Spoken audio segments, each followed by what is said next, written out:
Bienvenue sur Un jour, une question. Moi, c'est Mimi. Oui, Mimi, c'est mon prénom. Chaque jour, je réponds à une question. Prépare-toi à voyager avec moi et à découvrir plein de choses. On ne va pas s'ennuyer, tu verras. D'ailleurs, toi aussi tu peux participer. Clique sur le lien dans la description de l'épisode et enregistre ta question. Qui sait, peut-être que ce sera la prochaine à laquelle je répondrai. Alors, prêt pour une nouvelle aventure ? C'est parti !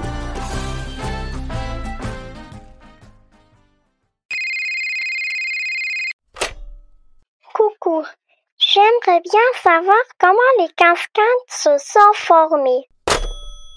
Bonjour chère auditrice, bonjour cher auditeur. Aujourd'hui, on part explorer un endroit spectaculaire. Un lieu où l'eau danse, bondit et rugit avec puissance. Imagine-toi en pleine nature, devant une cascade immense entourée de forêts verdoyantes. Bienvenue aux chutes d'Iguazú. Située entre l'Argentine et le Brésil, l'une des plus grandes cascades du monde. Approchons-nous un peu. Tu entends ce grondement assourdissant, c'est le bruit de milliers de litres d'eau qui se précipitent dans le vide chaque seconde. Pour comprendre comment se forment les cascades, il faut remonter très loin dans le temps, parfois des milliers ou voire des millions d'années.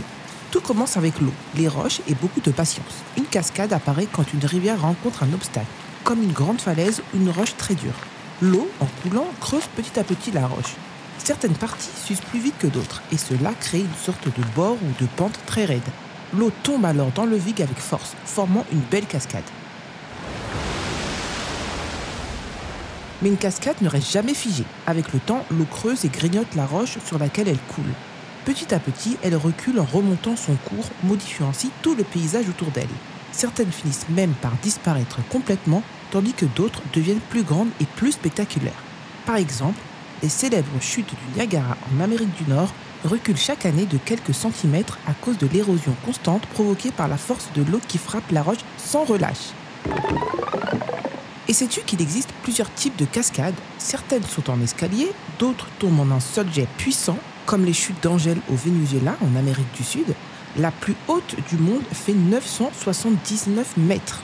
D'autres encore se divisent en plusieurs bras, comme celle d'Iguazú, là où on se trouve, où l'eau se déverse par centaines de petites chutes, formant un véritable mur liquide.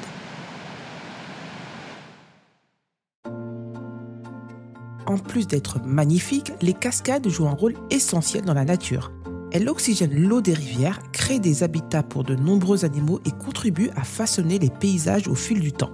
C'est un spectacle éphémère, car aucune cascade ne reste identique pour toujours. L'eau continue son travail, sculptant sans cesse notre monde.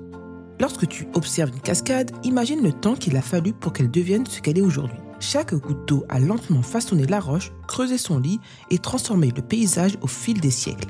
Et ce processus continue sans cesse. Dans des milliers d'années, cette cascade pourrait être bien différente, plus large, plus profonde, ou même avoir laissé place à une rivière paisible. Rien n'est figé dans la nature. Tout évolue, même les paysages les plus impressionnants.